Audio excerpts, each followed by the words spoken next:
Une fois n'est pas coutume, en première lecture, nous n'aurons pas une lettre de Paul ou de Jean ou de Pierre, mais une lettre de Jean-Marie, que Hélène nous lit. Dieu est pure non-violence. Ça, c'est bon? Non.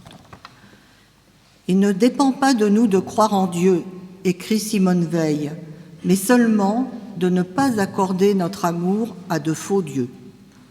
L'erreur, le dévoiement, la perversion, c'est d'abord l'idolâtrie et non point l'incroyance qui est doute, interrogation, recherche. Et non seulement l'idolâtrie se trompe sur Dieu, mais elle se trompe sur l'homme. La conception que les hommes se font de la divinité de Dieu est directement liée à la conception qu'ils se font de leur propre humanité. Toute erreur sur Dieu procède d'une erreur sur l'homme, mais aussi toute erreur sur Dieu implique une erreur sur l'homme.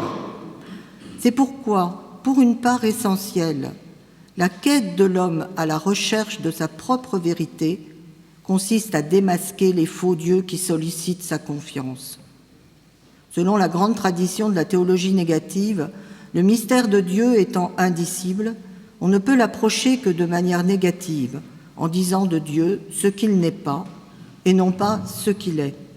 Dans cette perspective, la vérité la plus essentielle que l'homme raisonnable peut dire au sujet de Dieu, c'est qu'il n'était pas violent, qu'il n'y a aucune part de violence en lui, que toute violence lui est étrangère.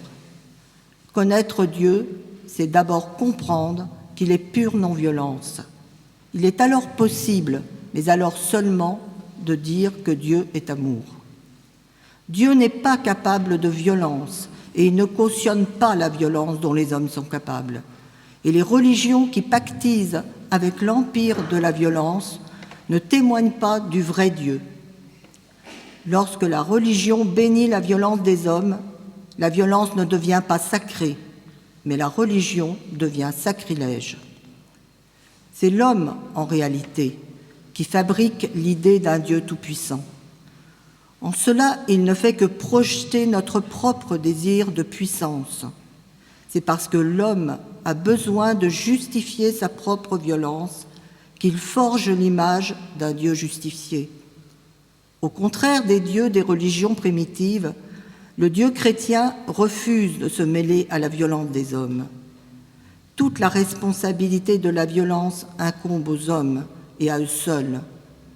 La condamnation à mort de Jésus par la coalition des puissances de ce monde signifie précisément que ce n'est point par la puissance que Dieu témoigne de sa divinité, mais par la non-violence. La révolution chrétienne est venue déposer définitivement tous les dieux de puissance. Malheureusement, au cours de ces 20 derniers siècles, des grands prêtres ont tenté de multiples restaurations, dont beaucoup réussirent à réintroduire parmi le peuple le culte de la puissance. Le signe de la croix, qui signifie la non-violence de Jésus, a souvent signifié dans l'histoire la violence des chrétiens en prenant la forme d'une épée. Si Dieu est pure non-violence, il n'est possible de témoigner de Dieu qu'en devenant le témoin de sa non-violence.